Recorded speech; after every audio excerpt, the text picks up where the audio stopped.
Sud Radio Découverte Tourisme, Stéphane Zeremeta. Bonjour Stéphane. Bonjour Jean-Marie. Directeur éditorial des Guides Le Petit Futé. On part à l'autre bout du monde aujourd'hui.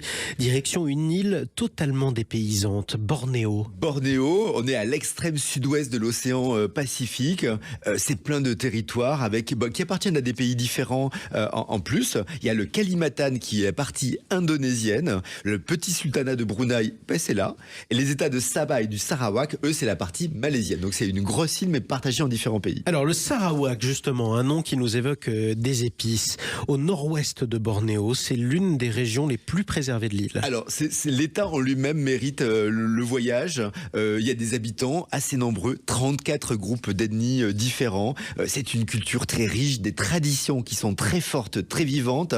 Alors souvent on arrive à Sarawak par l'aéroport de Kuching, la capitale de l'État, et on sera arrivé de Malaisie sans doute, l'occasion de visiter Kuala Lumpur qui est superbe aussi. Là, si on est à Kuching, c'est assez mignon. On va flâner dans les ruelles, il y a quelques musées, notamment le Sarawak Cultural Village. Alors c'est un village culturel avec des reproductions de l'habitat, des modes de vie de 7 ethnies du Sarawak. Et à l'intérieur de chaque maison, il y a un représentant de la communauté qui nous guide. C'est vraiment très authentique. Quand vous allez à Bornéo, c'est du voyage, mais c'est un peu plus tranquille, c'est pas très formaté. En tout cas, ça permet d'avoir un bel aperçu de cette mosaïque culturelle et ça donne pas l'impression d'être dans une zone touristique où ils se déguisent pour la circonstance. C'est artificiel. C'est assez génial. Alors Sarawak, c'est aussi le temple d'une nature impressionnante, protégé dans des parcs naturels. Oui, en fait, chaque parc a ses propres caractéristiques en matière de paysage, de flore, de faune. Le parc national de Bako, là on est proche de Kuching, et c'est là où il y a plein de végétation de Bornéo, 7 écosystèmes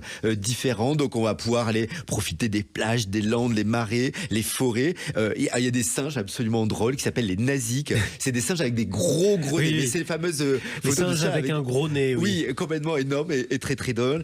Non loin, et qui sont très gentils et mignons.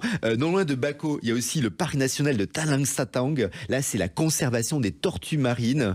Et côté flore, ça c'est étonnant aussi, il y a la plus grande fleur du monde, la Rafflesia. Là, on est dans le parc national de Gunung Gating. Et ce qu'on peut préciser aussi, c'est qu'il y a des sources d'eau chaude autour. Donc on va dans les bains, puis on va admirer cette fleur absolument dingue. Mais elle fait plus d'1 mètre de diamètre. Ah oui, c'est une fleur spectaculaire. C'est incroyable. Spectaculaire. Le parc national de Gunung Mulu également est immanquable. Il y a plein de biodiversité, il y a un système de grottes, des centaines de kilomètres de galeries souterraines. Donc, il y a plein de tunnels traversés aussi par la plus longue rivière souterraine du monde, la Clearwater Cave. Mais c'est pas le seul record, il y a aussi la plus grande salle souterraine connue au monde, la Deer Cave.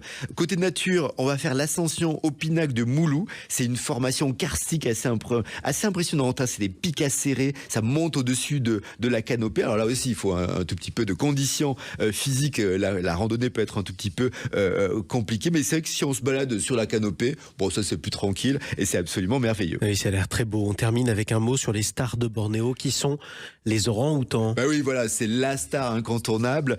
Moi, je l'ai quasiment que pour ça, pour voir des orang-outans vraiment dans leur environnement naturel. Et alors, l'espèce menacée ne vit que sur 2 îles. On est à Bornéo, on est à Sumatra. Là, on est à une vingtaine de kilomètres de Kuching. On a un centre de réhabilitation Semangog. C'est un des rares endroits au monde où on peut les observer en liberté. C'est-à-dire qu'ils arrivent s'il y a des endroits où, en effet, ils leur donnent à manger. Mais on les voit dans l'environnement naturel puisqu'ils se baladent dans un arbre pour venir et ils vivent dans la forêt. Ils viennent juste se ravitailler. Et ils sont pas farouches parce qu'ils sont habitués, comme c'est un parc national, à être protégés, que personne ne les touche. Mais ils vont s'approcher beaucoup de nous. C'est absolument mignon. Ils ont des expressions faciales assez étonnantes. C'est absolument dingue. En tout cas, ils ont aussi le centre, et c'est important, ils recueillent les orang-outans blessés. C'est un orphelinat, puis le but est de les replancher à la nature. Et un autre endroit à Bornéo où on peut les voir, sur le côté est de l'île, c'est absolument dingue. En tout cas, le Sarawak, c'est une nature exceptionnelle. C'est une destination de rêve, c'est du voyage avec un grand V. C'est vraiment de la découverte assez incroyable et c'est assez accessible. Écoutez, parfait. C'est à retrouver dans le Petit Futé avec un grand F. Merci beaucoup, Stéphane Zeremeta. Je vous dis à samedi prochain. Avec grand plaisir.